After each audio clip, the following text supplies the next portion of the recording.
আপনারা দেখছেন হলদিবাড়ি টাইমস। বিকাশ ভবনে চাকরিহারা যোগ্য শিক্ষকদের লাঠিচার্জের প্রতিবাদে কোচবিহার শহরে মিছিল স্কুল পড়ুয়াদের। এদিনের প্রতিবাদ মিছিলে নেতৃত্ব দেন অদ্রিজা আজিজ, মানসী বর্মন, ঋতুচেতা দেব প্রমুখ ছাত্রীরা। তারা বলেন, যোগ্য শিক্ষকদের ওপর হামলা অত্যন্ত লজ্জাজনক ঘটনা। যতদিন যোগ্য শিক্ষকরা স্কুলে ফিরতে পারবে না, ততদিন তাদের আন্দোলন চালিয়ে যাবেন, এই হুঁশিয়ারি দেন পড়ুয়ারা।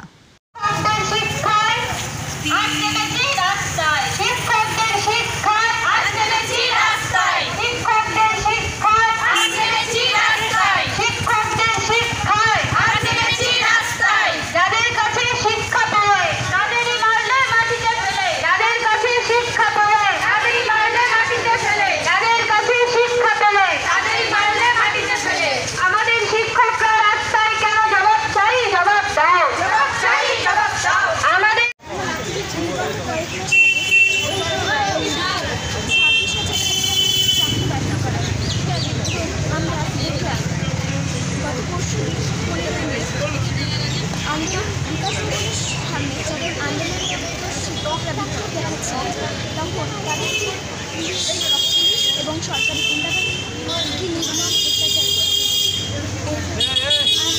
আমাদের ছবি পর্যন্ত দেখতে পাচ্ছি।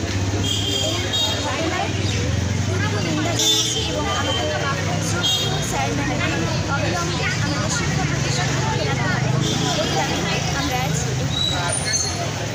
পুলিশের ভূমিকা নিয়ে কি বলবেন? পুলিশের যে ভূমিকা, এই ঘটনাকে আমরা অত্যন্ত লজ্জাজনক ঘটনা। তোমার নামটা বলবেন? আমার নাম অদ্রিজা আজিজ। কোন স্কুলে? আমি দিনহাটা গোপালনগর। কোন শ্রেণীতে পড়ো? আমি